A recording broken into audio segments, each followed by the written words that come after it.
Hello, everyone. Welcome to my channel. So, for the vast majority of men, like 95% of men, they'll view partners for sex as well as for long committed relationships. Most of the time, men, this is the way they'll categorize women. Women that they would sleep with, and then women that they would again sleep with, but be interested in longer, committed relationships, dating and stuff like that. So men will always have two categories. The primary category that men will put women into is women that are what we would consider super hot, dressed up. You can tell that they have a strong emphasis on their external appearance, just because how they're all dolled up, lots of makeup, and right away a man can hone in and say, okay, this person likely narcissistic to a certain extent, possibly puts a lot of values in their looks. That means that they're superficial. However, they're physically attractive. So from that physical attractiveness, yeah, I'll definitely put that one under my belt. Um, as I'm getting older, as well as being married, but married men will still respond to visual cues and stuff like that. If a woman it looks like her clothes is painted on, it's just a man's nature to visually acknowledge that that is in his neighborhood. It's done subconsciously. I remember at the hospital at one point, there was a patient, and he's put forward, and he has trouble breathing. He has chronic obstructive lung disease, severe end stage, struggling for his breathing. And both of our eyes, caught from the peripheral. This girl, very, very pretty, so I kind of like, look, I'm dressed, I'm working, I got a name tag, gotta play the poker face, no reaction. Inside, tons of dialogue. Visually, I just look, boom, poker face, no reaction. But I turn and I gaze, and with the patient that's struggling and suffering to breathe, and we both lock eyes for a moment, and we both acknowledge there's a hottie in our vicinity. We both, the guy is struggling, probably going to die, not making it out of the hospital. Yeah, during his hours and his time, his trials, his suffering, he took the time as a man to acknowledge the hotness in his vicinity, and that was just a unwritten, law, a rule that we looked and we acknowledged. We're like, yes, we know, we know. Yeah. So, all of the girls that are dressed like hot little skankies, men will sleep with you probably, but they won't date you. And I think that's something for some reason that maybe the hot skanky girls talking about details on the internet about their promiscuity, about what they like, about woman's empowerment. Let's talk about all the details from, yeah, you know arrow, boner garage, tattoo, pointed, yeah, that. Okay, let's stop the details. So let's look at this empowered woman that is just, she's living the dream, people. She's definitely living the dream. Let's check it out, and let's comment on this garbage.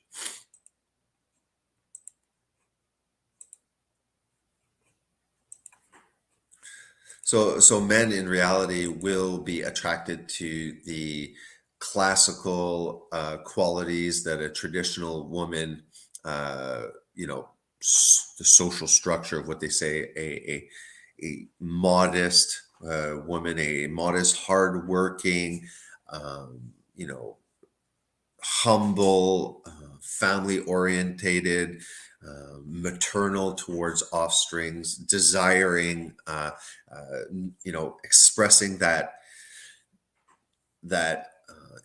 instinct, that quality of desiring to have a child, to nurture that child, that awakened desire in a woman. That's what's attractive. Men can catch on to that very, very easily, and not all men would be like that. And I find that as I'm getting older, I'm really turned off by this, provocative, you know, scantily dressed, very sexualized look. The more that I'm seeing that in how people just present themselves, the more it's actually turning me off. The more I'm actually getting turned off. I don't know if that's just becoming older, less testosterone pumping, but I'm less and less impressed by this presentation that a woman is hypersexualized, showing a lot of skin, nothing left to the imagination. When she speaks, there's no depth. It's very superficial. I can admit men as well are different now. Men are not exhibiting the typical traits that a woman would be attracted to when looking for a long-term mate to have children with. Women as well might just go for the hot guy with the abs. But I think that um, perhaps women are like that too. Probably, I don't know, maybe less, but it seems like women are just as perverted now. They're just like going on these dating apps, hooking up with guys, one night stands, ghosting each other after. So it's a pretty shady business for both involved. But I'm kind of focusing because I am a guy. My pronouns are he, him, and I can only express with a certain amount of certainty what I've experienced. But in general, guys, they put women in a category of definitely wouldn't date, wouldn't bring that home to mama. But yeah, Sue, that's a good catch for tonight. That's great. Maybe hang on for a couple of weeks with this one, but I'll let her know right away. If I'm a nice guy, at least I don't want anything serious. Make up some kind of excuse. But guys, if they're single, are looking for the majority are looking for somebody worthwhile. But they're just gonna bang those other ones out in between until they find something, find the gem, the the the stone, the jewel among the rocks, among the stones. All right, let's do this. Yeah, so I was just checking just random social media field feeds and fell on this guy, and I was watching, but the specific section of his video is just perfect example of what we're talking about here. This is a day in the life of a childless woman. I wake up at 6 a.m. I remember It says ignoring reality equals miserable childless woman alone with cats. She's proud. that I have no kids to take to school, so I take an edible, masturbate, and go back to sleep. All right, so imagine, especially the fact that this lady looks like she's perhaps in her 50s at least, late 50s possibly. The fact that she is putting it out there that she is pleasuring her tickle spots at this age, it's bad enough when they're doing it at a younger age in their 20s. That stuff staying on the internet for freaking ever, guys. Just give me a second. I want to make sure I'm not blocking.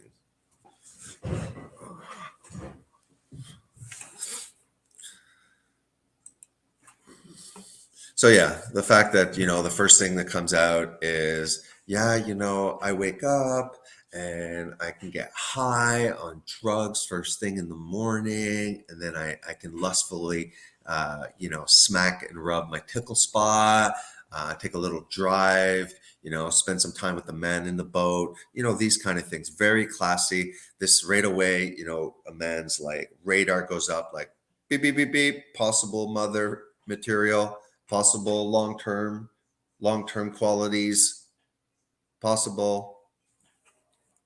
That's my best attempt at a robot. I wake up at 12:30 p.m. and get ready for a busy day of doing whatever the I feel like. I put on my most impractical Sounds kind of like reason Nutrivore, and feed them whatever the fuck diet we want to feed them. and stylish shoes since I won't be chasing a child around the grocery store. I go to my fave spot in Paris to grab a croissant. I do a meditation sesh on the plane since I have no screaming kids. So, like everything that she's letting us know about herself is that she's very self-centered at this ripe age, where she should be, at her wisest. No, everything is about her. It's about her getting high, her sleeping in. It's about her going to eat croissants all around the world, which think this a little bit exaggerated. The irony of meditating to enlighten oneself, to ascend above the ego when everything. She's like, yeah, yeah. In the morning, you know what? I get high and I masturbate, and then I go to bed. Let the drugs wear off. Then I get up, do more self-centered stuff, and I meditate because Lord knows between getting high and tickling my tickle spot, well, I have to work towards enlightenment. That's very important. Yeah. Allowing me all the time in the world to become enlightened. The weightlessness of my existence has granted me superhuman powers. I teleport myself back home. Then I get ready for a night out with whatever hot guy I met on Raya that morning. I call up a babysitter and tell her that I don't need her since I still don't have kids. Now it's time for a workout, so I hit Mount Everest for a quick climb. I invented time machine. Go back in time. See, the thing is, leading a hedonistic life, running after one worldly pleasure after another, it gets old. The dopamine rush from doing these activities eventually fizzle out. You have to do more and more different and extreme things to maintain the excitement, but eventually the boredom and apathy sets in, and then there you are sitting alone with yourself, and you realize the deep void inside of you, the deep pit of boredom and apathy. And then after you just try and add more worldly pleasure and activity and sense pleasures, again, just to drown out, but it will catch up with you, and especially as you get older. For me, especially if you're coming from a theistic belief, the most important thing is to raise this image of God, to infuse, hopefully, your qualities, your belief structures, to raise a next generation that is strong, has a strong foundation, has a proper values, can offer something to society and to the community, to be a net positive as opposed to a net negative. So, as a parent, this is like a stewardship that's given to you. It is highly fulfilling. Um, if the meaning of life is the pursuit of happiness, well, even if you are single, these moments of happiness between all of the other crises and injustices and unfairness and painful, difficult moments that everyone will experience, whether you're running away from it, into sense pleasures or not, but it will hit everybody, and there's a lot more of these struggles than these moments of happiness. And like I said, certain activities, worldly activities, will bring happiness initially, but they fizzle out, and eventually you have spent all worldly pleasures and you're left still with yourself, except now these hedonistic pursuits that you labeled initially as freedom, you become enslaved by your passions. So not only now do you find yourself alone, old, lonely, disillusioned, depressed, and all of these things, the excitement has fizzled out, and what you are left with is the truth that you're alone, that you have bowed at the altar of self all of your life, You have received the blessings of your choice and the consequences of your actions and your choices. While the person that finds meaning through responsibility and adopting responsibilities, especially responsibilities towards others in the community to better them. People, unless again they are trapped in a self-seeking worldview or through the lens of that, and they just can't escape from that narcissistic self-centeredness, then these people afflicted with this mindset will find no pleasure in spending time on other people, on raising the next generation, on having offspring, on raising them, and finding an extreme amount of strength and fulfillment in that. There's some people that have it so bad, this spiritual sickness, that in reality it is true. Maybe they should stay single. Uh, because they're narcissist, and they won't find pleasure in that because of their narcissism, their egoism, their self-centeredness, their self-absorption. So these people, yeah, if they do have, they might, it might be a horrible situation for them as well as the person that they are letting down.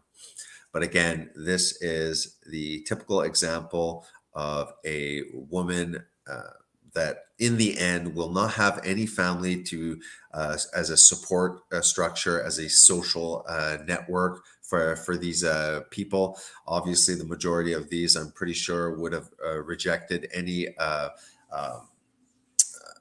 any community, such as a community of Christians within a church. So as you age, you still have that social network, and you don't find yourself alone at McDonald's drinking 50% off coffee. Time and kill Hitler. Freeze, you bastard! It's amazing what you can do when you have this much free time. Yeah.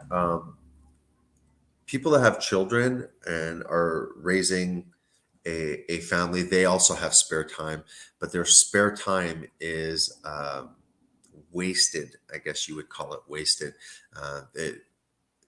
They spend time with their family, they get to know, they interact, they hug, they do activities together, and it is very, very fulfilling to have a union that is not only physical but is spiritual and emotional. Yeah, it's kind of important to be physically attracted, I think, to your spouse as well, but it cannot be limited to that. Okay, it's like the typical guy that might be thoroughly, or girl at this point, guy and girl watching pornography, thoroughly enjoying it in the process while they're getting their business. But then once that's complete, do they really spend much more time on that site? No, the urge is gone and off they go. And it's the same thing for relationships. Like, is that what your relationship is going to be? Are you just, masturbation aids for each other? Are you just using yourselves as a physical lust relief, or are you bonding with your partner on a spiritual, emotional level, on a deeper level, enjoying the physical aspect as well, but not limiting just to that?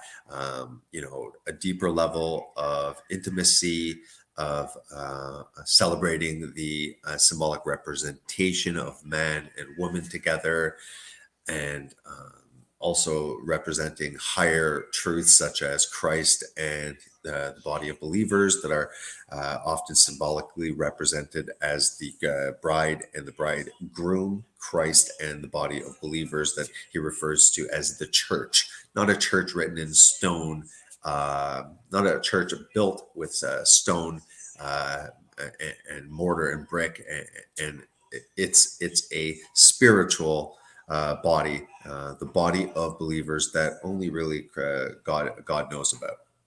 You guys want to become billionaires? Start investing in cat food. All right. So, anyways, just wanted to comment on this kind of modern empowered woman. This is not going to impress any men and this one doesn't seem to be really perhaps seeking out a man, but many of the girls are, and during on social media they're posting all their frustrations about being ghosted by guys. And here's the trick: 95% of men will categorize women as doable material and dateable material.